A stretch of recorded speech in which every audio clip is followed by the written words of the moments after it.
সকাল। সবাইকে আমন্ত্রণ জানাচ্ছি মেরিল মিল্ক সোমবার রাঙা সকাল অনুষ্ঠানে। সুন্দর দিনের প্রত্যাশা বরাবরের মতোই চলছে রমজান মাস। একেবারে রমজানের শেষের দিকে আমরা সবাই ফিরছেন যার যার গন্তব্যে নারীর টানে।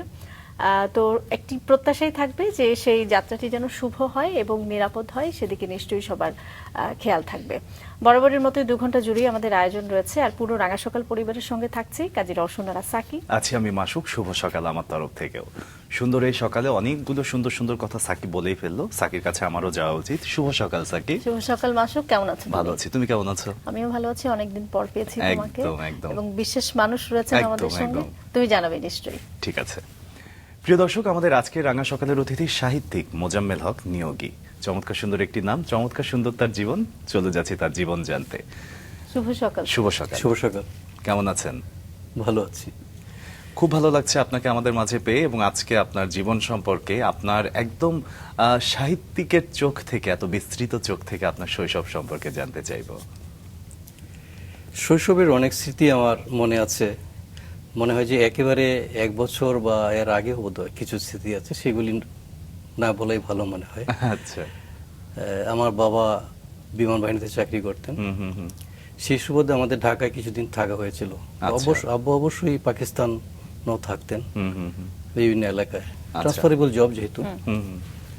তো একটা স্মৃতি মনে আছে, আমি মনে হয় তখন বনানী ছিলাম, একবার হারিয়ে গিয়েছিলাম। সেটা তখন বোধ আমার বয়স 2 বা 3 বা এরকম। আচ্ছা। তারপরে এত ছোট বয়সে তারপরে আমাকে পাঠাইছিল আমার বড় ভাই বোনের জোর ছিল, পাউরুটি নিতে পাঠিয়েছিল দোকানে, কাছের দোকান। তো ওইখান থেকে আমি আবার অন্যদিকে চলে গেছি, পরে আবার ফিরে গেলাম। এটা আমার ঝাপসা মনে আছে। এখানে এই বনানীতে আপনার বিল টিল জাতীয় কিছু ছিল মনে হয়, তো আমার ভাইয়ের সাথে মাছ ধরতে যেতাম। এটাও আমার কিছু ঝাপসা মনে আছে, এক কনক্রিট না। জন্মের পরে যেহেতু দুটো সময় আপনি দেখেছেন, একটু সেই সময়টাতে থাকি, যে যুদ্ধের আগের সময়টা আপনি যেমনটা বলছিলেন যে 1 বছরের স্মৃতিও কিছু কিছু মনে আছে। সেই সময়টা কেমন ছিল আসলে? সেই সময়টা বলছি, তারপর আমরা গ্রামে চলে যাই। জি। গ্রামের জীবন আসলে খুব ভালোই ছিল। আমার বাবা রিটায়ারমেন্টের পরে আমরা খুব ভালোভাবে জীবনযাপন শুরু করলাম। তারপরে আমার দাদি মারা গেলেন, এই জন্য বাবা গ্রামে থেকে গেলেন। আচ্ছা। পারিবারিক অনেক স্মৃতি আছে। তো সেই সময়টা আমরা স্কুলে ভর্তি হয়েছিলাম, শুরু করি স্কুল জীবন। জি। আমাদের স্কুলটা, প্রাইমারি স্কুলটা আসলে ছিল ভাঙা, ঝরে ভেঙে গেছিল। তখন আমাদের একটা মক্তব ছিল, সেই মক্তবে এটা প্রাইমারি স্কুল বানিয়ে গ্রামের সিদ্ধান্তে আর কি আমরা সেখানে পড়াশোনা করতাম। তো আমি মনে হয় যে খুব ভালো ছাত্রীবোধ ছিলাম। এটা কি আপনি ময়মনসিংহ এর কথা বলছেন? ময়মনসিংহ এর কথা বলছি, যেখানে আপনি বড় হয়েছেন। জি, আমি যেখানে বড় হয়েছি। ময়মনসিংহ এর নান্দাইলে। আমাদের গ্রামের নামটা কিন্তু খুব সুন্দর, খুব সুন্দর, সুরাশ্রম। খুব সুন্দর নাম। তো ওই মক্তবে আমরা স্কুল বানিয়ে সেখানে পড়াশোনা করতাম। তো মনে হয় খুব ভালোই ছিলাম ছাত্র।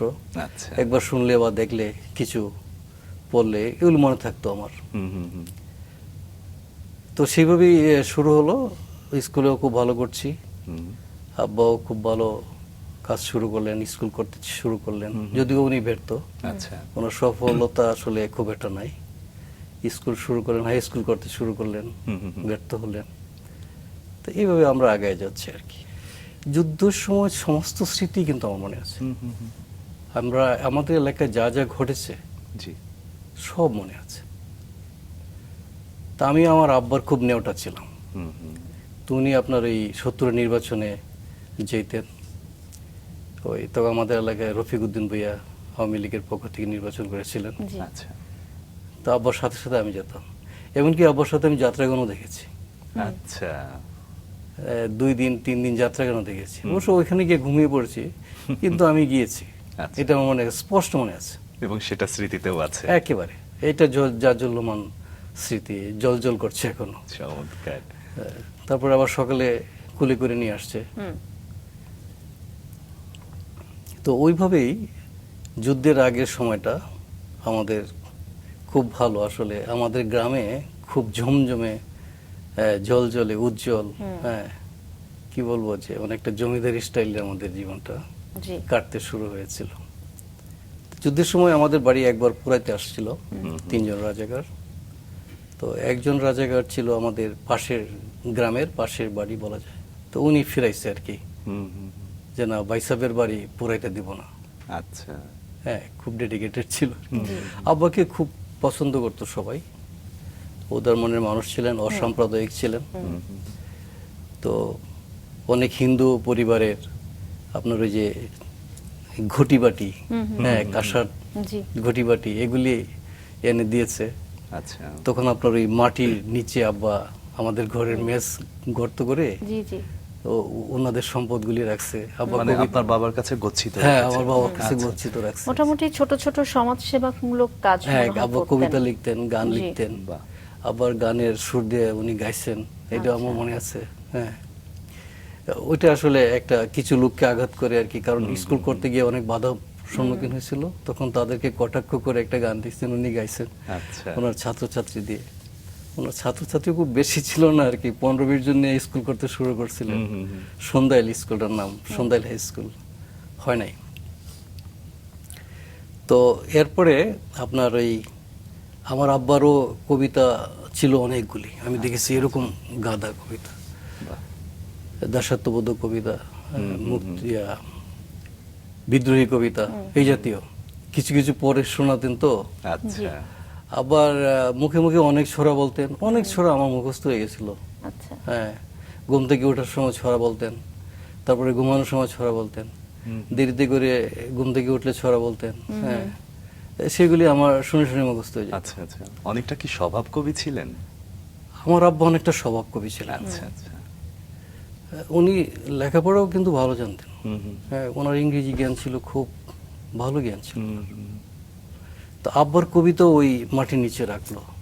আচ্ছা। আমাদের এই থালা বাসন, হ্যাঁ, এইসব হাবিজাবির সাথে ট্রাঙ্ক ভর্তি করে আপনার মাটি মেঝেতে মাটির গর্ত করে আপনার এগুলি রাখছে, তারপরে লেপে দিছে। হুম, হুম, হুম।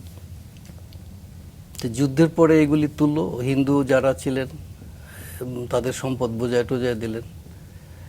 তা আব্বার কবিতার খাতাগুলো আসলে কেমন জানি নষ্ট হয়ে গেছিল, আর পার না, এটা নষ্ট হয়ে গেছিল, মানে ভিজে টিজে গিয়ে এটা আর উদ্ধার করা হলো। এ নিয়ে তার কোনো আক্ষেপ ছিল না। আসলে অনেকটা কি বলবো যে নিরেট মানুষের মতো আর কি, আবেগ। স্যার আপনার ক ভাই বোন ছিলেন? হ্যাঁ, ক ভাই বোন ছিলেন? আমরা 6 ভাই বোন। আচ্ছা, আপনার অবস্থান? আমি ভাইদের মধ্যে দ্বিতীয়, জি। আর ভাই বোনদের মধ্যে তৃতীয়।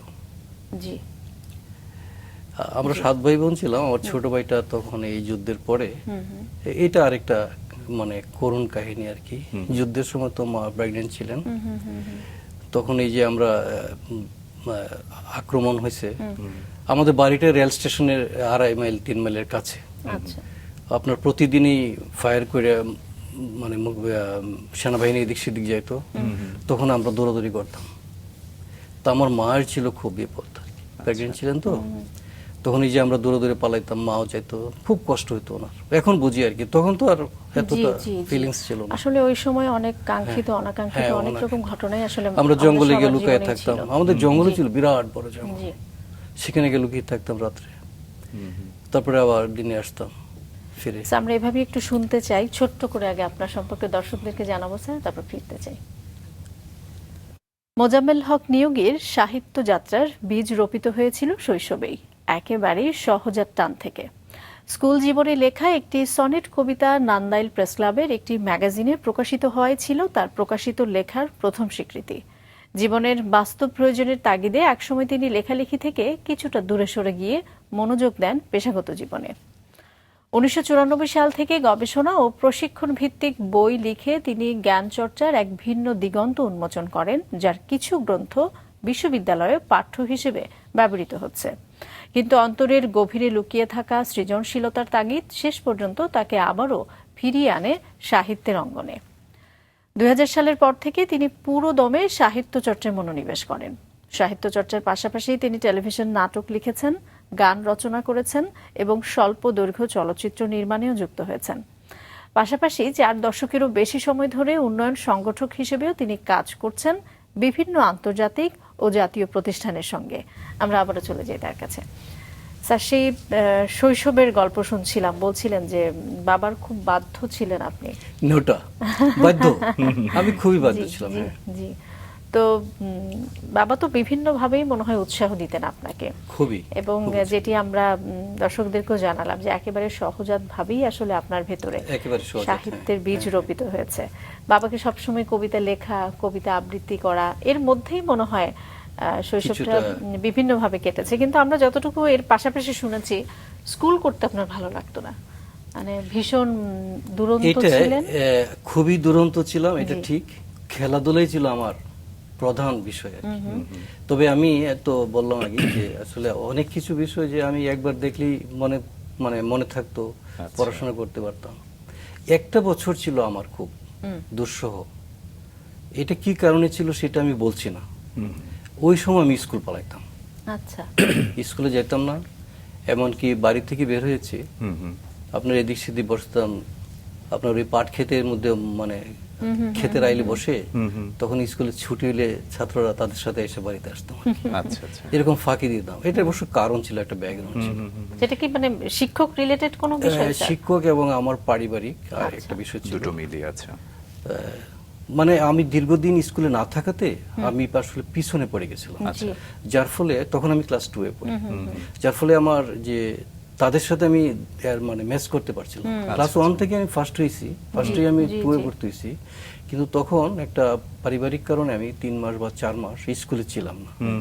তো ওই যে গ্যাপের মধ্যে আমি আর তাদের সাথে তাল মিলাতে পারি না, যার ফলে আমাকে খুব পিটাইতো। আচ্ছা, পিটানো মানে কি, আমাদের সময়কার যে পিট না, জি স্যার, এটা আপনারা চিন্তাই করতে পারবেন না। ও রূপ কথার মতো কথা, বুঝছেন?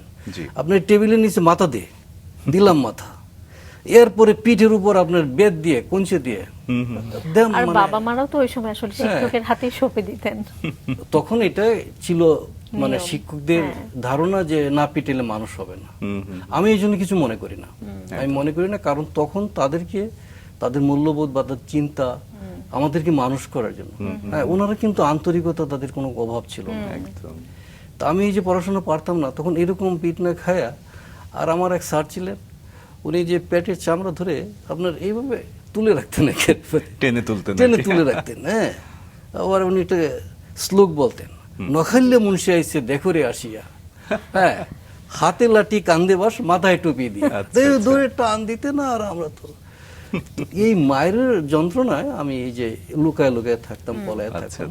1 বছর আমার এইভাবে সমস্যা হয়ে গেল। এর পরবর্তী সময় বসে আমি সব ঠিক হয়ে গেল, আমি আমার আগের যে ফিরে আসছি। আচ্ছা আচ্ছা। শিশু বয়সের স্যার প্রত্যেকটি ঘটনায় মনে হয় মানুষের মনে দাগ কেটে থাকে। সৈয়দ শামসুল হক স্যার যেমন বলেছেন যে দাগও একটা দাগ রেখে যায়, আপনার গল্প শুনে আমার সেই লাইনটা খুব মনে পড়লো।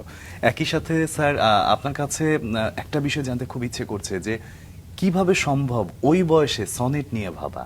না, ওই আমি সনেটটা লিখছি আপনার 9 বা 10 এ। আচ্ছা, কিন্তু আসলে সেটাও তো অনেক আগে। ঘটনা হচ্ছে কি, একটা কথা বলি, এটা আসলে বলার দরকার। জি জি, জি। আমি একেবারে প্রাইমারি স্কুল থেকে আমার একটা চিন্তা ছিল যে বিখ্যাত হব আমি, কিন্তু কিভাবে হব সেই পথটা জানা ছিল না। আমি কিন্তু অনেক ভালো ছবি আঁকতে পারতাম। আচ্ছা, আপনার এই যে বইয়ে যে রবীন্দ্রনাথ ছবি থাকতো, হ্যাঁ, এগুলি দেখে দেখে কিন্তু আমি একেবারে হুবহু আঁকতে পারতাম।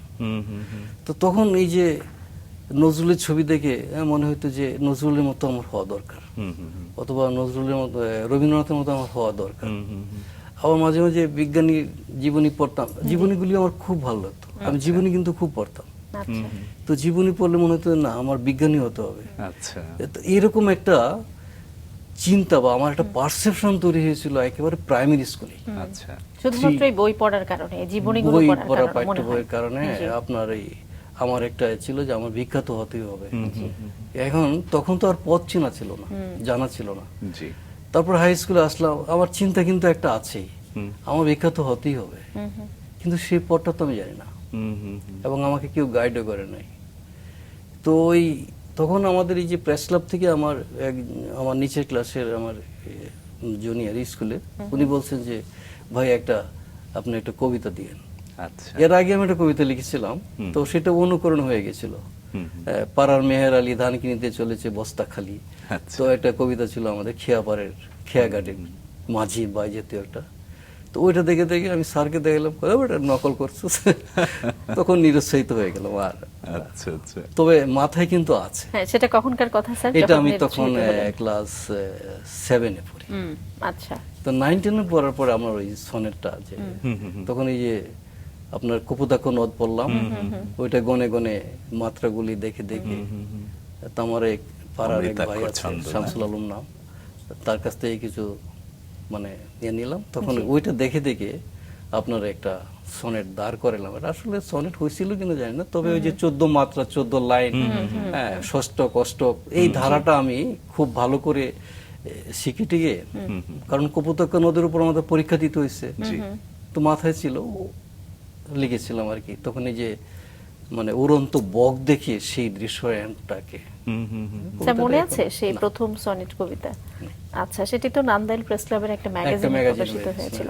এটি নিশ্চয়ই আপনার ভিতরে। আমি আরেকটু বেশ পিছনে ফিরে যেতে চাই, কারণ আমার শৈশবটা যদি না বলি ঠিক মতে, আমাদের তো বললাম যে আমরা খুব জমিদারি স্টাইলে আমাদের জীবন হয়েছিল, কিন্তু এরপরে কিন্তু আমরা দারুণভাবে আর্থিক সংকটে পড়ে গেলাম। আচ্ছা, কারণ আব্বা তো কৃষি কাজ করতে পারতেন না, আমরা বড় করে কৃষি কাজ শুরু করলেন।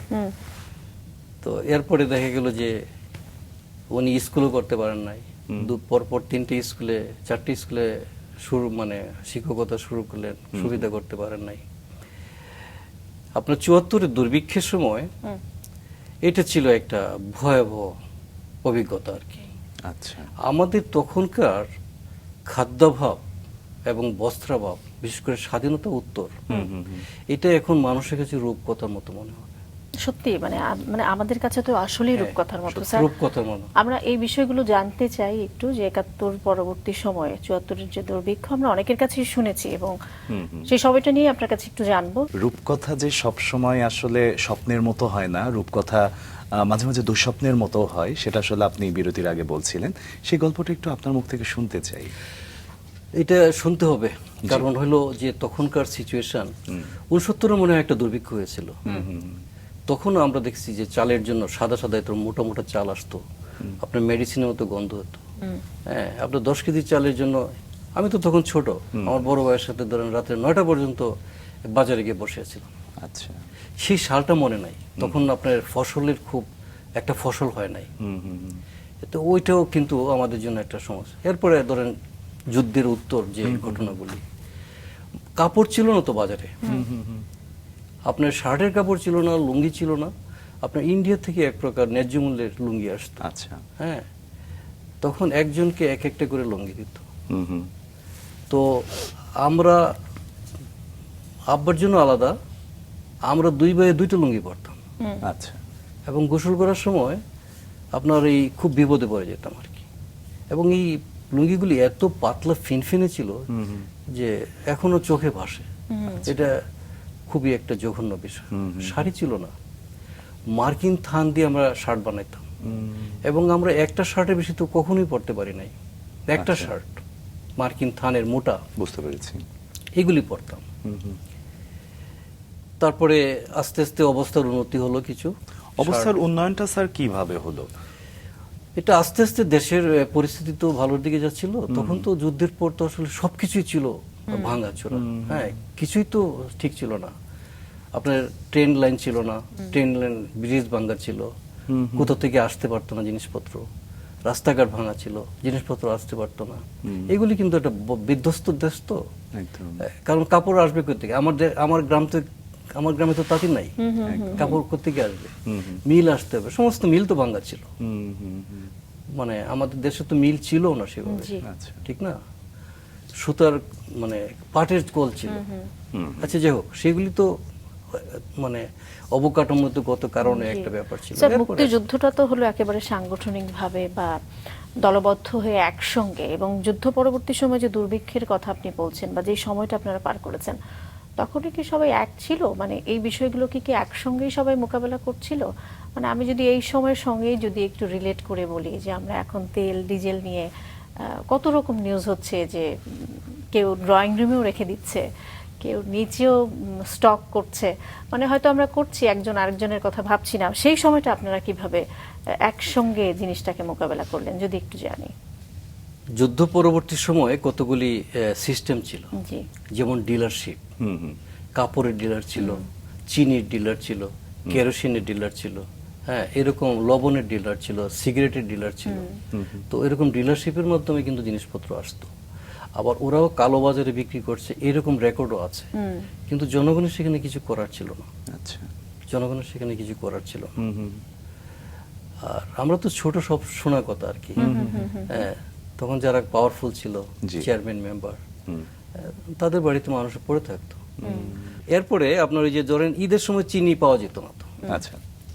তো রিলিফের মাল আনার জন্য আমাকেই কেন জানি যেতে হতো। আমার বড় ভাইটা একটু আমার উপর চাপায় দিত। আচ্ছা আচ্ছা তো আব্বা বলতো বড় ভাইকে, সে আমার উপর চাপায় দিত। আচ্ছা, এটা হতে পারে আপনি সবসময় বাইরে ঘোরাঘুরিটা পছন্দও করতেন এই কারণেও। না, আসলে পরিবারের প্রতি আমার একটা দায়িত্বশীল, আমার মনে হয় অন্য ভাই বোনদের চেয়ে বেশি বোধ এখনো। আচ্ছা।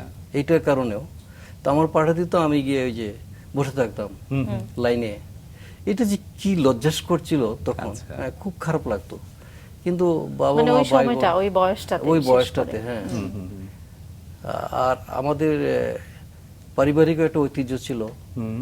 কিন্তু এরপরে যেতে হয়েছে। আচ্ছা তো আচ্ছা। ওই যে রিলিফের জিনিস না, আসলে খুব মানে খারাপ লাগতো। আসলে জীবনে অনেক রকম পরিস্থিতির মধ্য দিয়ে যেতে হয়, খারাপ সেটারই লাগতো, একটা। কিন্তু এরপরে বসে থাকতাম ফ্যামিলির কারণে বা বাবা মার মুখের দিকে চেয়ে চিনি, মানে ঈদের সময় চিনি আনার জন্য 1/2 কেজি চিনি। তখন তো আধা শের বলতাম, আধা শের 1 শের চিনির জন্য বসে থাকতে হতো। এটা কেমন লাগে বলে? কিন্তু ছিল, মানে উপায় ছিল না। ঈদের সময় তো একটু সেমাই টেমাই খেতে হয়। আচ্ছা, যাই হোক, তো এরকম টুকরো টুকরো স্মৃতি তো অনেক আছে। জি জি। তা আমাদের 74-এ দুর্ভিক্ষর সময় ছিল একটা ভয়াবহ অবস্থা। জি। এটা অকল্পনীয়। আপনাদের অধিকাংশ ফ্যামিলিতে কিন্তু একবেলা ভাত খেত, একবেলা রুটি, আবার তখন এই যে খেসারি কালাই হতো, খেসারি কালাই ভাজি করে, মানে ভাজা, এগুলি খাইতো। আচ্ছা। আর তখন এই যে মিষ্টি কুমড়া, সরি মিষ্টি আলু, মিষ্টি আলু, হ্যাঁ। এটা যে তখন কি চাহিদা, এবং মানে এটা হলো প্রধান খাবার। আচ্ছা। খুব মজার ব্যাপার কি জানেন, এই মিষ্টি কুমড়ারে, মিষ্টি আলুকে তখন মানুষে বলতো চেয়ারম্যান, মেম্বার, এসডিও। আচ্ছা। কেন বলতো জানেন? এটা ইজ্জত দিত একটা। আচ্ছা। মিষ্টি আলু রে, যে মিষ্টি আলু তো সবাই খাইতো, তো ইজ্জত দিত। এই কি খাইছিস রে আজকে সকালে? আরে কি খাইছি, 2টা চেয়ারম্যান খাইছি, অথবা 2টা এসডিও খাইছি, আচ্ছা। 2টা মেম্বার খাইছি, এরকম ইন্টারেস্টিং ব্যাপার ছিল। আপনার তো ভালোই মনে আছে স্যার। আপনার হ্যাঁ, বয়স আমার তখন শৈশবের কত অনেক ছিল? কথাই মনে আছে। জি, আপনার বয়স তখন কেমন ছিল স্যার? তখন আমি 4-5-এ পড়ি, 6-এ পড়ি। আচ্ছা। তো ওই যে এমনও দিন গেছে আমাদের, যে একটা মিষ্টি কুমড়া সিদ্ধ করে আমাদের এই যে 5-6 জন, 7 জন, 8 জন ফ্যামিলি এটা খাওয়া হয়েছে। সেই সময়টা আসলে একটু এখন কঠিনই বুঝেন ছিল, না, খিদা কাকে বলে। এখনকার পোলা মানে বা খাদ্যাভাব তো বুঝে না।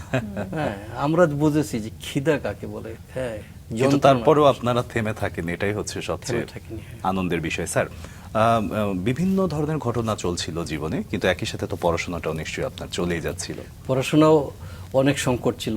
আচ্ছা। ধরেন আমি যুদ্ধের সময় 1 বছর পড়ি নাই। এরপরে হাই স্কুল, আমার বাবা হাই স্কুল দিছিল, 6-এ ভর্তি করেছিল। পরে 3 মাস পরে এই নোটিশ দেওয়া হলো যে স্কুল অনির্দিষ্টকালের জন্য বন্ধ। আচ্ছা আচ্ছা। তার মানে আর এটা খোলা হয় নাই। তখন আমি এই যে আর ওই হাই 6-এ আমার পড়া হয় নাই, তখন 7-এ গিয়ে আরেক স্কুলে ভর্তি হলাম।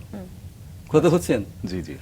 তো স্কুলে যাওয়া অনেক সময় খুব সংকট হইতো। আচ্ছা। আপনার পরার কাপড় নাই, জামা নাই, হ্যাঁ, গেঞ্জি পরে তো যাওয়া যায় না, এই ধরনের কিছু সংকটও আমাদের। তো মাঝে মাঝে যেতে যাওয়া যায় না, কানাকাটিও করতাম। ওইগুলো অনেক ক্রাইসিস ছিল, সবগুলি বললে মহাকাব্য হয়ে যায়। আচ্ছা আচ্ছা। এত সবগুলো কিছু বলা পরে যাবে না। ফলাফলটা কেমন ছিল? এসএসসি তে ফলাফল কেমন ছিল এত ঘটনার পর? ফলাফল এসএসসি তে আমার হায়ার সেকেন্ডারি বলে তখন, ওইটা হায়ার সেকেন্ড ডিভিশন। আচ্ছা, বাহ। তো ওই ছিল আমাদের দুর্ভিক্ষের, বা ওই তখন আস্তে আস্তে কিছুটা দেশের উন্নতি হতে লাগলো, আর কিছুটা আমরা, তবে এভাবেই চলছে। আচ্ছা আচ্ছা আচ্ছা। আমরা একটু কলেজ জীবন সম্পর্কে শুনি না সাকি? কলেজ জীবনে উঠে হাই স্কুলে তো আমি ধরেন আমার স্কুলে আমি সবচেয়ে বেশি মার্ক পেয়েছিলাম, আচ্ছা। এবং ছাত্র হিসেবে আমাদের একটা সুনাম ছিল। হুম হুম। কিন্তু কলেজে ভর্তি হতে গিয়েও সমস্যা পড়ে গেছিলাম, অর্থনৈতিক সংকট, কোন কলেজে ভর্তি হবো, কোথায় ভর্তি হবো। তারপরে কিশোরগঞ্জ গুরুদয়াল কলেজে ভর্তি হলাম, কিন্তু আমার বাবা খরচ চালাতে পারেন নাই। আচ্ছা। তো 6 মাস পড়ার পরে আপনার ওই স্কুল, মানে কলেজ বন্ধ হয়ে যায়। কলেজ বন্ধ করে দিই, তখন এই আবার ঘোরাফেরা করি আর কি, বহুগর মধ্যে ঘুরি এখানে সেখানে, আর ওই যে কাঠকলা দিয়ে ছবি আঁকি। আচ্ছা। আপনার ওই আমাদের তো মাটির বেড়া ছিল, জি মাটির বেড়াতে রবীন্দ্রনাথ ছবি আঁকি, নজরুলের ছবি আঁকি, শরৎচন্দ্রের ছবি আঁকি, আব্বার ছবি আঁকি, তো এরকম ছবি টবি আঁকি আর এই ঘুরে বেড়াই। আবার মাঝে মাঝে কবিতা লিখি, তারপরে বই পড়াশোনা করি, আবার কোথাও ঘুরে বেড়াই, ভব ঘুরে যাকে বলে, সেই আবার 1 বছর। তো একদিন আমার বড় ভাই এসে, উনি কলেজে পড়তেন বিকম ক্লাসে বোধহয়, সেই বেড়াটা ভেঙে দিলেন একেবারে, যে এইসব কাজ তোর হবে না, কলেজে গিয়ে ভর্তি হও। এখন কলেজে আমাকে তো ভর্তি করলে তুমি ভর্তি হবো নাকি, আমি তো নিজে নিজে হতে পারবো না। এরপরে কলেজে ভর্তি হলাম, পাশের আমাদের 18 বাড়ি কলেজ, আমাদের বাড়ি থেকে 6 মাইল দূর। তো ওইখানে লজিং থাকতাম, কলেজের পাশে লজিং থেকে। ওই কলেজের একটা স্টাইলই ছিল আর কি, দূর দূরান্ত থেকে ছাত্র কম, দূর দূরান্ত থেকে যারা আসতো তাদেরকে টিচাররাই লজিং এর ব্যবস্থা করে দিতেন। তারপরে বেতনও খুব একটা দিতে হতো না, আমি 18 টাকাতে ভর্তি ছিলাম। আচ্ছা তো লজিং এর ব্যবস্থা করে দিলাম, এখানে লজিং থেকে পড়াশোনা শুরু করলাম। 1 বছর আবার পড়া হয় নাই আর কি। তো লজিং করে তো যা হয় আর কি, 10-12 জন ছাত্র নিয়ে সকালে বসতাম, বিকালে বসতাম, মানে সন্ধ্যার পরে পড়াইতাম, তাদেরকে পড়াশোনা করায় তারপরে আমার যতটুকু সময় নিজের পড়ার আর কি। এই হলো আমার ছাত্র জীবন। তো আমার ক্লাসে মানে কলেজটা কেমন একটু চিন্তা করেন, আমি সায়েন্স পড়তাম, আমার ক্লাসে 6 জন ছাত্র, আচ্ছা। এবং টোটাল কলেজে 63 জন ছাত্র, এবং যারা আর্টস গ্রুপে ছিল, সেই আর্টস গ্রুপে ছিল আপনার 22 জন না 23 জন, আচ্ছা এবং কমার্সে ছিল 3 জন আচ্ছা ফার্স্ট ইয়ারে। এখন চিন্তা করুন কলেজটা কেমন, আচ্ছা সেই কলেজের ছাত্র আমি। স্যার, মোটামুটি এই যে মানে ছোটবেলা থেকে বড় হওয়া অবধি মানে অর্থ সংকট বা অর্থাভাবটা কখনো আপনাদেরকে বিপথে নিয়ে যায়নি, বরং আরো একটা শক্ত ভিত তৈরি করেছে। এত কিছুর বিপদে নেই, মধ্যেও- এত বিপদে কিছুর নেই, মধ্যেও- কান্নাকাটি করেছি অনেক, জি জি অনেক কান্নাকাটি করেছি, এখনো কান্না আসে। হ্যাঁ, সেই সব কথা মনে হলে আর কি। নিশ্চয়ই নিশ্চয়ই স্যার। কলম পাই নাই, খাতা পাই নাই, বই পাই নাই। হ্যাঁ, তো এইভাবে পড়াশোনা করেছে। নিশ্চয়ই স্যার, আমরা তো আসলে অতীতকে ভুলে যেতে পারি না। স্যার, একটু জানি যে এত প্রতিবন্ধকতার মধ্যেও কিন্তু আপনার লেখালেখিটা থেমে থাকেনি, আপনি মনে হয় নিয়মিতই লিখেছেন। আপনি সেই কলেজেও আমি ছড়া জি। লিখেছি, আচ্ছা। কলেজে একটা কাজ করতাম। জি এটা হলো যে এই দেওয়ালে একেবারে করতাম, তো অন্য কেউ তো লিখতে পারতো না, কেউ 2-1টা লিখছে, তো এই 5-6 জনের বা 10-12 জনের লেখা ছড়া টড়া লিখে না, আমি অন্যদের নাম দিতাম এবং এটা টানায় দিতাম। সবাই মানে পড়ছি, আসলে সব লেখা তো আমারই, কথা বলছেন। তখন আমার মনে হয় ভালো ভালো ছড়া লিখতাম, ওইগুলি কোনো নাই, কোনো কিছু নাই আর কি। হ্যাঁ, মানে সংরক্ষণ করি না, লিখছি, মনে আসছে, ফেলে দিচ্ছি। স্কুল কলেজ পর্যন্ত কি শুধুই কবিতাই লেখা হতো নাকি আরো না, অন্য কোনো এইগুলি কিছু? আপনার এই গদ্য লিখতাম। আচ্ছা গদ্যটা আসলে তখন তো আমি সেভাবে চিন্তা করি নাই যে কোনটা কি। যেমন মনে করেন 21শে ফেব্রুয়ারি এই গদ্য লিখেছি আচ্ছা নিজের মতো করে। আমরা এই মানে এইগুলি খুব সুন্দর করে পালন করতাম। প্রভাত ফেরি, সকালে উঠে গরুর গাড়ি পেছনে যাইতাম, নিজের এই মাইকটাই ব্যবহার করে গান গাইতাম, খালি পায়ে হাঁটতাম, সারাদিন খালি পায়ে। কি শ্রদ্ধা আমাদের ছিল, হ্যাঁ, শহীদ দিবসের প্রতি। তারপরে ওই অনুষ্ঠানগুলি আমরাই অর্গানাইজ, ছোট কলেজ তো, মানে একটা কথা বলে না, বাংলাদেশ শিয়াল রাজা, ওইখানে আমরাই প্রধান আর কি। আমরা কয়েকজন ছিলাম, একটু দুরন্ত, আচ্ছা। খুব হই হল্লা করতাম, আপনার দৌড়াদৌড়ি, ছোটাছুটি খেলা, মারামারি করতে সে করতে না, বন্ধু বান্ধবের যা বলে আর কি, আচ্ছা। বই ছুঁড়ে মারা, এরকম, মানে ক্লেশ না, হিংসাত্মক না, আমোদে প্রমোদের আর কি। কিলাকিরি আছে না, বন্ধু বান্ধবের কিলাকিরি, ওইগুলি। স্যার, আপনার ক্যারিয়ারটা শুরু হলো কখন, মানে আপনার চাকরি জীবন নিয়ে যদি আমি একটু ঢাকা জানতে চাই। ক্যারিয়ার শুরু, এটা গল্প আবার আরেকটা। যদি খুব অনেস্টলি বলি, আসলে এই যে উচ্চ মাধ্যমিক পাশ করার পরে কিন্তু আমি আপনার ওই আবার সংকটে পড়ে গেলাম, কলেজে ভর্তি হতে পারছি না। তখন এসে ঢাকায় পালায় আসছি বাসা থেকে, বাড়ি থেকে। পালায় আসার গল্পটা কিন্তু খুব মজার। জি 500 টাকা চুরি করেছি আমি আচ্ছা আব্বার এখান থেকে। আচ্ছা আচ্ছা তা আমার সাথে আমার খুব ঘনিষ্ঠ বন্ধু এবং পাড়া তো চাচাতো ভাই আর কি, হ্যাঁ, তো এই গল্প আজকেই প্রকাশ করে ফেলছে, এর আগে বলি নাই কোথাও। জি জি শুনেন, শোনা দরকার আছে। জি। তো ওর সাথে পরামর্শই কিন্তু করে আমি কিন্তু পালাইতেছি, আচ্ছা। সে সব জানে। তা আমি 500 টাকা চুরি করছি, বাবার এখান থেকে চুরি করে বাসা থেকে বাড়ি থেকে ভাগলাম।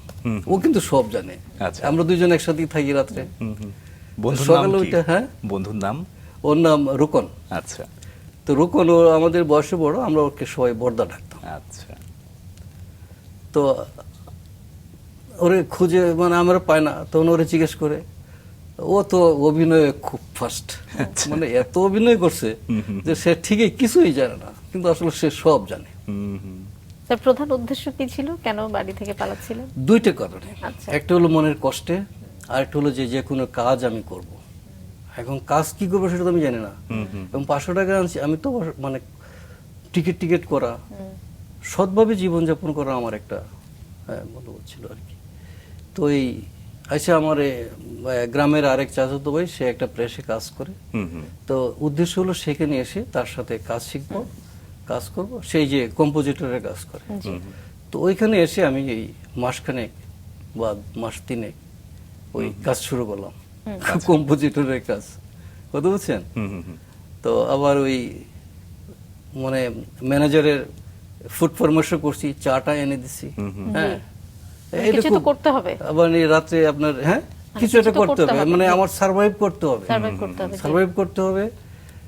তারপরে আমি মানে চাকরি মানে কাজ করে আমি পড়াশোনা করব। পড়াশোনার মাথা থেকে যায়নি আমার, মাথা থেকে যায়নি, এটা আছেই। আচ্ছা। তারপরে ওই ফ্লোরে থাকা রাত্রে মশায় কামড়া, তো এইসব ইত্যাদির মধ্যে আসলে মাস 3 ও তখন উনি আবার একটা প্রেসের মালিক, একটা পত্রিকা বাইর করেন, মাসিক মর্মবাণী। আচ্ছা। ওইখানে আমার 2টা ছড়াছাপ হয়েছিল, বাহ। আচ্ছা। বুঝলেন? সাহিত্য পত্রিকা বের করতে নয়, ওনার নামটা আমি এখন ভুলে গেছি, প্রেসের নামও ভুলে গেছি। তো ফ্লোরে থাকতাম, ওনার ফুড পরামর্শ করতাম। তারপরে এই কম্পোজিটরে তখন এই যে লেটার প্রেস, তো এগুলি শিখতাম। আলটিমেটলি কাজ আর কাজে লাগে না। আর পড়াশোনাটা স্যার তখন? ওই এর আগে আপনার ওই যে আবার ময়মনসিংহে লজিং থাকতাম, লজিং থেকে আপনার ওই যে স্টেনোগ্রাফি শিখেছি, মানে টাইপিং শিখেছি চাকরির জন্য। তো ওইগুলি আসলে পারফেক্টলি চাকরি আর হয় নাই। তারপরে আমার বড় ভাই, উনি চাকরি করতেন মিনিস্ট্রিতে। উনি আমাকে বললেন যে আর এইভাবে নিবন্ধন নষ্ট না করে কলেজে গিয়ে আবার ভর্তি হও। তখন আপনার এত সিস্টেম ছিল না, কিন্তু আবার 1 বছর চলে গেছে বা 1 বছরের বেশি। তখন আমি বিএ গিয়ে ভর্তি হলাম, বিএ ক্লাসে, সায়েন্স ছেড়ে আবার আর্টসে। এটা একটা মনের দুঃখ না? অবশ্যই। আবার সময় আছে 1 বছর। তো আমার বড় ভাই বলছে বই কিনে দিবে, দিল কিনে। আমি কি আবার ভর্তি হয়েছি, আবার লজিং, আবার শুরু হয়েছে। তো বিএ পাস করলাম। বিএ পাস করার পরে আপনার ওই আমার তখন ব্যাংকে চাকরি হলো। তো ব্যাংকে, এটা কত সালে স্যার? এটা 84। আচ্ছা। ও 83 সালে, 83 সাল। আচ্ছা আচ্ছা আচ্ছা। তখন ব্যাংকে চাকরি হলো। তো এই জুনিয়র ক্লার্ক, 6 মাস করে চাকরি ছেড়ে চলে আসলাম। ভালো লাগছিল না? ভালো লাগে না। বিএ পাস করার পরে আমি চলে গেলাম সিলেটে একটা হাই স্কুলে মাস্টারি করতে। আচ্ছা। তো ওইখানে আমি 6 মাস মাস্টারি করলাম। তো আসার পরে আমি রেডিওতে মানে বাড়ি থেকে এতে যাচ্ছি, এই সরি আমাদের নান্দাইল রোড বাজার স্কুল, আমাদের বাজার থেকে বাড়িতে যাচ্ছি। তখন কে জানি রেডিও বাজাচ্ছিল, ওইখানে শুনি ঢাকা বিশ্ববিদ্যালয়ে ভর্তি পরীক্ষা, এই সময় বাড়ানো হয়েছে 1 মাস না 1.5 মাস। তো এইটা শুনে না আমার মাথায় ক্লিক করলো। এর আগে কিন্তু আমি ইউনিভার্সিটি বা এইসব ইনফরমেশন কিন্তু আমার কাছে নাই। আচ্ছা। হ্যাঁ, আমাদের কিন্তু ইনফরমেশন গ্যাপ ছিল। আমার যে রেজাল্ট ছিল, আমি কিন্তু যে কোনো বিশ্ববিদ্যালয়ে ভালো সাবজেক্টে পড়তে পারতাম, কিন্তু সেই বুদ্ধিটা কেউ দেয়নি, সেই ইনফরমেশনটাই নাই। জীবনের প্রতিটি ধাপে ধাপে একদমই অনেক ড্রামাটিক ভাবে আপনি এগিয়ে যাচ্ছেন, এবং 1994 সাল যদি আমার ভুল না হয়ে থাকে, আপনি প্রথম গবেষণা এবং প্রশিক্ষণধর্মী বইগুলো লেখা শুরু করলেন। এই যে বই লেখা, আপনার সাহিত্য চর্চা, এই জার্নিটা আসলে কিভাবে সামনের দিকে এগিয়ে নিলেন শুনি। আমি যখন চাকরি শুরু করলাম এনজিও সেক্টরে, জি, তখন প্রশিক্ষণের উপর আমার খুব, মানে যারা আমাদেরকে ট্রেনিং করিয়েছেন নাকি, এই জায়গাটা আমি খুব মানে লোভনীয় মনে হয়েছে। এবং এটা হয়তো সহজাত। এবং আমি যে প্রতিষ্ঠানে যখন চাকরি করি, তখন তারা কিছু ট্রেনার নির্বাচন করলেন এবং সেখানে আমাকেও সিলেক্ট করলেন, যদিও আমি তখন ট্রেনিং এ কাজ করি না। তো এই ট্রেনিং শিখতে গিয়ে আমার কাছে মনে হচ্ছে যে বাংলাদেশের ট্রেনিং এর বই নেই। তখন আমি ওই লেখা শুরু করলাম, বই সংগ্রহ শুরু করলাম। এটা অনেক বড় ইতিহাস। আচ্ছা, হ্যাঁ, বই যে সংগ্রহ করতে যে কত কষ্ট করতে হয়েছে আর কি। হ্যাঁ, তারপরে বই পড়াশোনা শুরু করলাম, লেখালেখি শুরু করলাম, এবং এই বইটা আসলে এখনো খুব একটা ভালো মানে জনপ্রিয় বই হিসেবে। কি বই স্যার নামটা? প্রশিক্ষণ পরিচিতি। আচ্ছা, প্রশিক্ষণ। এটা বিভিন্ন বিশ্ববিদ্যালয়ের রেফারেন্স বই এবং এনজিও সেক্টর, গভর্নমেন্ট সেক্টর যারা ট্রেনিং এর সাথে রিলেটেড, আমার মনে হয় বাংলাদেশের সবার কাছে আছে এই বইটা। সবার কাছে আছে। এখন 4র্থ মুদ্রণ চলছে জি এটা। এছাড়াও এটা আমার একাডেমিক বই আরো 7টা আছে। জি। তো রিসার্চের একটা বই আপনার ওই বিভিন্ন বিশ্ববিদ্যালয়ের রেফারেন্স বই হিসেবে ব্যবহার করা হয়।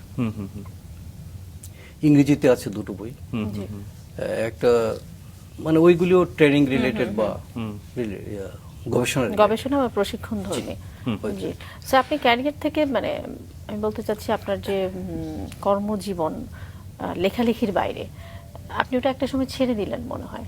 যে না, আমি বিভিন্ন কখনোই ছাড়ি নাই। আচ্ছা। আমি কখনোই ছাড়ি নাই। আমি খুব পরিশ্রমী। আমাদের এনজিও সেক্টরের কাজের কিন্তু টাইমের কোনো ঠিক নাই। জি। এরপরে আমি রাত্রে 2টা-3টা পর্যন্ত পড়াশোনা লেখালেখি করি টিল টুডে। হ্যাঁ, খুব পরিশ্রমী আমি। তো আপনার ওই যে আপনার জবটা আপনি চালিয়েছেন স্যার। হ্যাঁ, পাশাপাশি লেখালেখিটা। এবং নিষ্ঠার সাথে। জি জি। আমাকে সার্ভাইভ করতে হবে তো। আমাকে সার্ভাইভ করতে হবে, এবং আমি কখনোই আমার কাজে ফাঁকি দিই নাই। জি। নিষ্ঠার সাথে কাজ করেছি, এবং রাত তো আমার। এবং আমাকে অনেকেই জিজ্ঞেস করে আমার কলিগরা, আপনার সময় পান কোথায়? আমাকে রাত তো আমার। দিনটা না হয় আমি বিক্রি করে দিচ্ছি, কিন্তু রাত তো আমার। একদমই। এবং ছুটির দিনগুলি আমার। পড়াশোনা করি, লেখালেখি করি, আচ্ছা। চালাচ্ছি। আপনার 2000 সালে আমি যদিও 93 সালেই ক্যাম্পাস কাব্য মানে উপন্যাসটা আমি লিখে ফেলেছিলাম। 93 অথবা 94 সালে আচ্ছা। ড্রাফট করে ফেলেছিলাম। কিন্তু 1994 সালে তো স্যার আপনার আরো 2টি বই প্রকাশ হয়েছিল, অনুযোগ অভিযোগ এবং এক রেখা। কবিতার বই এটা। কবিতার বই, হ্যাঁ, জি। কবিতার বই। আমি ওই মানে ক্যাম্পাস কাব্য এখন যে নামে আর কি, এটা আমি লিখে ফেলেছিলাম বোধহয় 94 সালে ড্রাফট হয়ে গেছিল। কিন্তু এটা ছাপা হয়েছে 2000 সালের পরে, আমি রেখে দিয়েছিলাম। 2000 সালে আমার প্রথম উপন্যাস ছাপা হয়। আচ্ছা। সেটা হলো প্রান্তিকী। এই বইটা একটু এক্সেপশনাল, আমি সেটা এখন হাইলাইট করতে চাই না। এটা এখন ইন্ডিয়া থেকে ছাপা হয়েছে শুনলাম, বাংলাদেশে এটা ছাপা হচ্ছে না বিশেষ কারণে আর কি। আচ্ছা আচ্ছা, কিন্তু বাংলাদেশের মানুষ তো ওটা পাচ্ছে। 2টা সংস্করণ এটা হয়েছে, 2টা সংস্করণ তারা অনেকেই পড়েছে, গবেষণার কাজে এটা ব্যবহার করা হচ্ছে। বাহ। এবং স্যার 2000 সালের কথা বলছেন আপনি, 2000 এবং সালে 2000 ওই সালের বইটা আমি প্রথম লিখেছি, তো কিছু ত্রুটি ছিল। সেকেন্ড এডিশনটা অনেকটা ভালো হয়েছিল। থার্ড এডিশনটা এখন কলকাতা থেকে ছাপা হয়েছে শুনলাম। এটা বিষয়বস্তুটা জানা যাবে? না, আচ্ছা। এখন বলছি না। তো 2000 সালের পর থেকে তো আপনি মোটামুটি বলা যায় যে পুরোদমে সাহিত্য চর্চায় একেবারে। নিবেশ করলেন। সাহিত্যই আমার মানে প্রধান, মানে কি বলবো, যে এই যে আমি বললাম না, রাত তো আমার, এবং রাত আমার, সাহিত্য আমার, আচ্ছা। আর কিছু না। স্যার, এই যে গল্প, উপন্যাস, কবিতা, শিশুতোষ সাহিত্য, মানে সব ধারাতেই তো আপনি লিখেছেন। সব ধারায় এই লিখেছি। এই এই বৈচিত্র্যময় যে ধারায় যে লেখার যে উৎসাহটা, সেটা আসলে কিভাবে তৈরি হলো? মানে আমি বলতে চাচ্ছি, আপনি তো একটা এনজিওতে জব করছেন, পাশাপাশি লেখালেখিটা আপনার ভালো লাগা, আপনার সৃজনশীলতার একটা জায়গা। সেখান থেকে এই যে ভার্সাটাইল ভাবে নিজেকে লেখালেখির সঙ্গে যুক্ত করা, এটার ক্ষেত্রে তো একটা অনুপ্রেরণার দরকার। অনুপ্রেরণা আমার ভিতর তো একটা মানে ইন্সপিরেশন কাজ করছে, যে আমাকে লেখক হতে হবে, ঠিক না? এরকম একটা প্রমিজিং অ্যাটিটিউড তো আমার মধ্যে আছে, চিন্তা আছে। তো সেইভাবে তখন যেটা ভালো লাগে সেটা আমি করছি। স্যার, তখনও কি আপনার মধ্যে ওই শব্দটা কাজ করছিল, যেটা সেই ছোট্ট বয়সে কাজ করেছিল, যে আমার বিখ্যাত হতে হবে? হ্যাঁ, এটা বললাম যে জি, জি, জি। প্রাইমারি স্কুল থেকে আমার যে ছবি আঁকতাম নজরুল কবি, তখনই তো ভাবতাম আমার বিখ্যাত হতে হবে, অথবা বিজ্ঞানী অথবা কবি সাহিত্যিক। কিন্তু পথটা জানা ছিল না। জি জি। হ্যাঁ, পথটা জানা ছিল না। তো যাই হোক, এরপরে আপনার ওই যে লেখালেখি শুরু করলাম। ধরেন শিশুতোষ গল্পের বই, এটা ইতিহাস আছে, পড়তে ভালো লাগছে, লেখা শুরু করলাম। এনজিও সেক্টরটা আমাকে আসলে হেল্প করেছে। আচ্ছা। কিভাবে? শিশুতোষ লেখার কিন্তু অনেক রকমের ব্যাপার আছে, অনেক রকমের ক্রাইটেরিয়া আছে। জি। তো সেগুলো আমি এই এনজিও সেক্টরে না আসলে হয়তো শিখতে পারতাম না। আমি তো আর্লি গ্রেড থেকে 3 বছর থেকে শুরু করে লেখা শুরু করি। এখন 3 বছর শিশুদের লেখা কি স্টাইলটা, এটা কিন্তু অনেকেই জানে না, এবং আমি এনজিওতে না থাকলে আমিও জানতাম না। আচ্ছা, হ্যাঁ, যেমন মনে করেন 50টা শব্দে একটা গল্প লেখা, 30টা শব্দে একটা গল্প লেখা, এটা চাটিখানি কথা না। একদম একদম। গল্পও হবে, শিশুরা মজাও পাবে, তাদের কগনিটিভ লেভেলের বা চিন্তা লেভেলের ইমপ্রুভমেন্টও হবে, হ্যাঁ, তাদের ডেভেলপমেন্টের জায়গাটাও তৈরি হবে, এবং সেটা লিখতে হবে। এগুলি আমি করেছি। দারুণ দারুণ। 80টা বই তো আর এমনি হয় নাই। জি, একদম, জি। 80টা স্যার এখানেও বেশ কিছু বই রয়েছে, আমরা কি এই বইগুলো নিয়ে একটু এখন একটু হ্যাঁ, অবশ্যই। আলোচনা করি, একটু জানতে চাই আপনার কাছে। শুরুতে রয়েছে কিশোর সমগ্র। স্যার এই বইটা নিয়ে যদি একটু বলেন। এটার মধ্যে আমরা একটু 2-3টা দর্শকদেরও উপন্যাস দেখাবো। আছে। জি। একটা উপন্যাস খুব ভালো, এটা আপনারা পড়তে পারেন। জি স্যার। এই উপন্যাসটা হলো আপনার শরণার্থী শিবির থেকে, জি, এবং বাংলাদেশে প্রথম আমি শরণার্থী শিবির নিয়ে উপন্যাস লিখেছি। আচ্ছা। এটা যদিও কিশোর উপন্যাস বলি, এটা কিন্তু আমার প্রথম। এবং এটা যদি পড়েন আপনারা দেখবেন যে আসলে শরণার্থীদের জীবন কেমন ছিল একটা পার্টে পাবেন, এবং দ্বিতীয় পার্টে কিশোর, এটা তো ফিকশন হিসেবে দেখবেন। এটা খুব একটা ভালো বই আমি মনে করি। নিশ্চয়ই নিশ্চয়ই। হ্যাঁ, স্যার খুব আরো একটি ভালো। বই রয়েছে নির্বাচিত গল্প। এখানে এখানেও বেশ কিছু 33টা গল্প আছে। ভালো গল্পগুলি দেওয়ার চেষ্টা করেছে। আসলে আমি গল্প লিখেছি প্রায় 300, বড়দের 100 আর ছোটদের 200-র উপরে, জি। 300-র উপরে গল্প আছে। আচ্ছা, এখানে বড়দের গল্প আছে, এখানে ছোটদের শুধু গল্প আছে। বড়দের গল্প। ওইটার মধ্যে আপনার এই কিশোর উপন্যাসে এখানে ছোটদের শুধুই কিশোর উপযোগী আচ্ছা, এবং তুমি কি ছোটদের কোনো গল্প। বই দেখতে চাও? হ্যাঁ, একটা দেই তোমাকে। জি। জি। স্যারও একটি বই এটা রয়েছে একটা ধনবিলের মেটাফরিক উপকথা। উপন্যাস। জি, এইটা বিষয়বস্তু হলো যে আসলে মানুষ যে শোষিত হয়, শোষিতের মানে প্রক্রিয়াটা পরিবর্তন হয়, কিন্তু শোষণটা ঠিকই থাকে। এটা মেটাফরিক বিল থেকে আমরা ধরেছি, বিলের কিছু যোগ, ওই যোগকে আমরা ধরেছি শোষণের মেটাফর। আচ্ছা। স্যার এটা কোন সময় লেখা আপনার? এটা এই গত বছর ছাপা। আচ্ছা, জি। তো যোগ, এবং আমরা ধরেন মানুষকে আগে মানুষের কাছ থেকে সরাসরি শোষণ করত, এখন প্রক্রিয়াটা হলো কি যে ঋণ দিয়ে তারপরে শোষণ করা হয়। কত বুঝছেন? এটা সম্পূর্ণ মেটাফরিক, এবং এটাকে উপন্যাস বলবো না, এটাকে আমি উপন্যাসিকা বা নভেলা বলবো। এটাও কি মজার একটা গল্প, আচ্ছা। একটা মজার গল্প। আসলে লোকজন পড়ে না, তো এই জন্য আমার। জি স্যার আরো একটা বই রয়েছে উপন্যাস ত্রয়ী, সেটা নিয়েও যদি বলেন। প্রচ্ছদটা ভীষণ এখানে সুন্দর। 3টে উপন্যাস। জি, 3টে উপন্যাস। এখানে একটা হচ্ছিল আপনার জলের লিখন, একটা ফাঁদ, আর একটা হলো জলের লিখন। আচ্ছা জি, আচ্ছা ফাঁদ হলো আপনার হোম বেস সেক্স ওয়ার্কারদের জীবন। আচ্ছা। এটার পরে আবার 2টা খণ্ড করেছি।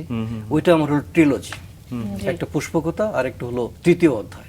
আচ্ছা। এটা পুষ্প, এটার প্রধান ক্যারেক্টার, তার জীবনীটাই আমরা শেষ পর্যন্ত নিয়ে গেলাম, মানে সেক্স ওয়ার্কার থেকে একটা পজিটিভ। বুঝতে পেরেছি। জলের লিখন আসলে যুদ্ধ কন্যা, এক যুদ্ধ কন্যার জীবনী, এবং আমাদের এনজিও সেক্টরের কালচারটা এখানে ভালোভাবে হাইলাইট করা হয়েছে। 2টা জিনিস। আর একটা হলো শেষ কথাটি যাও বলে, এটা প্রেক্ষাপট একটা ভ্রমণ কাহিনীর মধ্যে দিয়ে একটা উপন্যাস। এটা সম্পূর্ণ স্থানিক জায়গা হলো আপনার ভারতের বিভিন্ন এলাকা। এটা সম্পূর্ণ একটা প্রেম কাহিনী, খুব মজার বই এটা। স্যার আপনার লেখার বিষয়গুলো দেখে মনে হচ্ছে অনেকটা একটা অভিনেতার জীবনের মতো, কারণ একজন অভিনেতা একই মানুষ বিভিন্ন চরিত্রে ঘুরে ঘুরে আসে, কিন্তু সে আসলে অভিনয়ই করে। আপনিও তাই করেছেন, আপনি লিখেছেন, কিন্তু আপনি নিজেকে ছড়িয়ে দিয়েছেন বিভিন্ন জায়গায়, বিভিন্ন পরিসরে, যেমন কবিতা, সাহিত্য, আপনি গানও লিখেছেন, নাটকও লিখেছেন, এবং একই সাথে শর্ট ফিল্ম মেকিং এর সাথেও আপনার একটা সংযুক্ততা রয়েছে। এই বিষয়গুলো নিয়ে একটু ছোট্ট করে শুনি। আসলে এগুলি অনেকে বলে নাজিল হয়, মাথায় আসে করি। আচ্ছা। কত বুঝছেন, চিন্তা আসে করে ফেলি, এইভাবে হয়ে গেছে। এটা হয়তো সহজাত, অথবা প্রকৃতিগত, অথবা অলৌকিক বা ঐশ্বরিক, এরকম একটা ঘটনা। মাথায় আসে করি। আমি আরো কিছু শর্ট ফিল্ম করব, নাটক নিজেও বানাবো, আমি সেই চিন্তা ভাবনা করছি, এবং আমি প্রিপেয়ার্ড এখন। শুভকামনা। আমি একটা প্রশিক্ষণও নিয়েছি। দারুণ দারুণ। আমি আগামী মাসেই হয়তো নাটক বানানোর চিন্তা ভাবনা করব। এর মধ্যে তো অভিজ্ঞতা অর্জন হয়ে গেছে। অভিজ্ঞতা হয়েছে। আমি টেলিভিশন 2টা নাটক শর্ট ফিল্ম আমি বানিয়েছি বলতে গেলে। আমাকে হেল্প করেছে একটু ওনারা। শেয়ার করুন স্যার, সেই জায়গাটা নিয়ে একটু জানি। প্রথম হলো যে একটা শর্ট ফিল্ম হলো আমার একটা গল্প থেকে, কৃষ্ণপক্ষের জ্যোৎস্না। আচ্ছা আচ্ছা। এটা কাহিনীটা খুব 18 মিনিটের, একটা 22 মিনিটের একটা শর্ট ফিল্ম। এটা হলো সেক্স ওয়ার্কার এবং এক ক্লায়েন্ট। আচ্ছা। সেখানে কোনো খারাপ কোনো দৃশ্য নাই, কোনো শুধু দুজনের সংলাপ, এবং সংলাপের ভিতর দিয়ে শেষটা দিয়ে পরিণতিটা দাঁড়ায় যে তার সাথে কোনো খারাপ কাজও করে না। হ্যাঁ, এবং নায়ক বলতেছে যে আমি আজ সারা রাত তোমাকে ভাড়া করেছি শুধু তোমার কথা শোনার জন্য, তুমি এত সুন্দর করে কথা বলো। তো সে আবার কটাক্ষ করে মেয়েটা, আরে বাবা কবি নাকি। মেয়েটা কিন্তু ছেলেটাকে চিনতে পারছে যে সে তার রিলেটিভ, হ্যাঁ, তার ফুফাতো ভাই, আচ্ছা। এবং তাদের শৈশবে একটা প্রেম ছিল। আচ্ছা কিন্তু ছেলেটা মেয়েটাকে চিনতে পারছে না। আচ্ছা। মেয়েটা হারিয়ে গিয়েছিল, এবং হারিয়ে যাওয়ার পরে আপনার এই প্রক্রিয়াগতভাবে যা হয় আর কি, তাকে সেক্স ওয়ার্কার বানানো হয়েছে। এবং শেষ দৃশ্যটা হলো তার হাতে একটা কাটা দাগ ছিল। এই কাটা দাগটা হলো ওই নায়ক একদিন দা দিয়ে কোপ দিয়েছিল, একটা দাগ পড়েছিল দাগ। তখন সে বলেছে তুমি কে, কিন্তু মেয়েটা মানে তার পরিচয় দেয় না, বেরিয়ে আচ্ছা। চলে যায়। এটা হলো শর্ট ফিল্ম। দারুণ একটা গল্পের মাধ্যমে এগিয়ে গল্পটা গেছে, ভালো, আপনারা আমরা এটা দেখতে বুঝতেই পারেন, পারছি খুবই মজার। এবং আমরা ইউটিউবে আছে। নিশ্চয়ই আমরা দেখব। স্যার, আরো অনেক কিছুর সাথে জড়িত আছেন। আপনার লেখার যে ধারাটা সেটা আসলে একটা পর্যায়ক্রমিক চর্চা। আপনি যেমনটা বলছিলেন যে একটু ঐশ্বরিক ব্যাপারও তো অবশ্যই, কিন্তু আপনার চর্চার জায়গাটা কি রকম থাকে? আমার সবসময়? চর্চা, আমি খুব বেশি পড়ি এখন, আগে থেকেই পড়ি, আচ্ছা। বেশি পড়ি এবং দেখি যে ক্লাসিকগুলি কিভাবে লেখা হয়েছে। এবং আমার একটা স্বপ্ন, একটা উপন্যাস লেখা, একটা কবিতা লেখা, একটা গল্প লেখা, একটা নাটক লেখা। আচ্ছা। কিন্তু এখনো হয় নাই। আচ্ছা। অথবা কেউ কেউ বলছে হয়ে গেছে, আপনার প্রান্তিক কি উপন্যাসটা হয়ে গেছে। যদি হয়ে থাকে তাহলে ভালো। অথবা আমি চেষ্টা করছি ক্লাসিক লেখার, আপনার ওয়ার্ল্ড ক্লাসিকগুলি আমি পড়ছি, খুব মনোযোগ দিয়ে পড়ি এবং সেগুলির উপর প্রবন্ধও লিখতেছি। আচ্ছা।